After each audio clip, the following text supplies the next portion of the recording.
અજયભાઈ, આ અમારા જોરાવર ઝાલાવાડ નું હળવદ કેવું છે એના વિશે મેં 2 લાઈન લખી છે, જે આપને સંભળાવું કે કેવું હળવદ છે.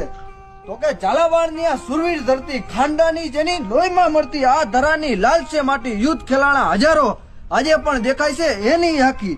છોટા કાશી કહેવાય હળવદ મારું, નામ સાંભળતા મહાદેવને સંભાળું. ગોલેશ્વર, વૈજનાથ, કાશી વિશ્વનાથ કે ભીડ ભંજન પોકારું, કે જેની શરણમાં જવાથી શાંતિ મળે એવા શરણેશ્વર મહાદેવને પોકારું. ગામ સીમાડે, તળાવનું કાંઠે, હળવદના હર એક નાખે બેઠા બજરંગબલી રક્ષા કાજે. નામ એમના છે હજાર આજે, સંધ્યા ટાણે ઝાલર વાગે, જય શ્રી રામના નાદ ગાજે. હળવદ ભૂદેવોની નગરી ગણાતી, લાડુ માતે જગમાં વખણાતી, પ્રભાશંકર દવેની વાતું તાતી, દુનિયા કેતી વાહ હળવદ વાસી.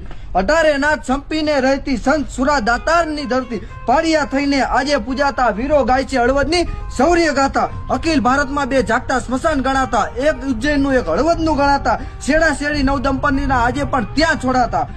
કેટલુંક તાજું કેટલુંક પુરાણું, મયુર કહે લખવા બેસું તો ભરાઈ જાય પુસ્તક મારું. બસ પુસ્તક મારું, પણ માનવું હોય તો માનજો મારું, જ્યાં જઈશ ત્યાં કહેતો ફરીશ, રૂડું રંગીલું હળવદ શહેર છે મારું. વાહ ભાઈ વાહ.